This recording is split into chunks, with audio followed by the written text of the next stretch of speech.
Bonjour à tous. Alors, je vais faire la youtubeuse, on va dire, propre sur elle et bien coiffée comme un certain je ne sais qui a dit.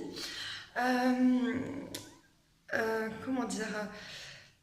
Donc, tu me dis que mes références ne sont que Bilal Hassani, d'ailleurs pas que parce que c'est déjà bien. Peu importe, je ne peux pas revenir sur le sujet.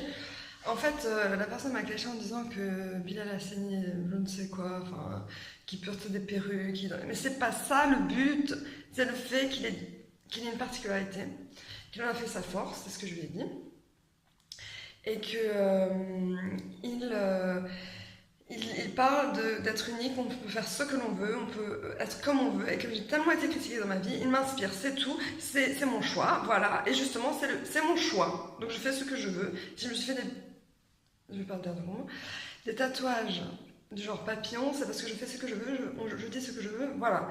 Mais si tu me clashes, je te clash. Donc, tu la connaissais celle-là de Victor Hugo? Hmm.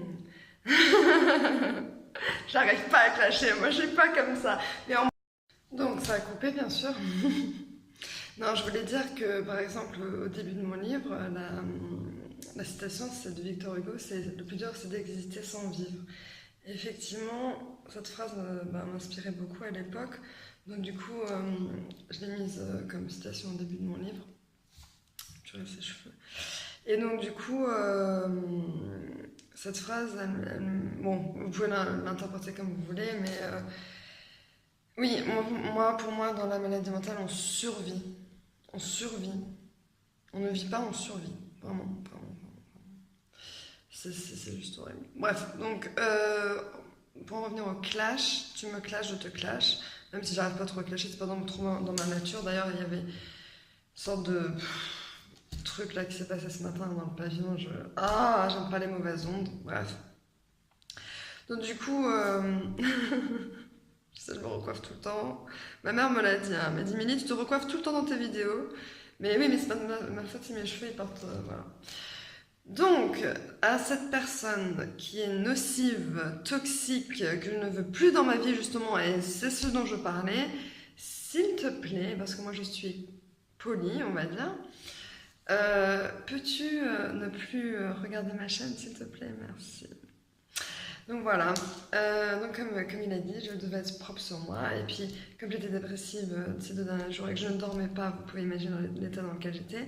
Mais apparemment, cette personne ne comprend pas que les maladies mentales, ça affecte tout, le corps, être bien. Enfin, disons que quand on est en dépression, on n'arrive pas à être bien aussi physiquement. Parce que, imaginez, vous êtes tout le temps en train de réfléchir ou tout le temps en train de cogiter. Vous n'avez même pas le temps de prendre une douche, vous avez même pas Et en plus, je ne me suis pas douchée une fois, allez, une fois sur toute la période de l'hôpital, là. Donc, allez, une fois, c'est bon, laissez-moi... Voilà, je veux dire, c'est difficile, j'étais pas bien, vous l'avez vu, en plus, je tremble de nervosité parce que là, le clash, là, ça m'a... Bref, bref. Voilà, il doit être content parce que je suis plus ou moins... Ouais, non, à mon avis, il doit pas être content. Je suis pas assez bien habillée, pas assez bien coiffée. On n'est jamais assez bien pour les gens comme ça. Bref. Sur ce, bonne journée. Bye bye.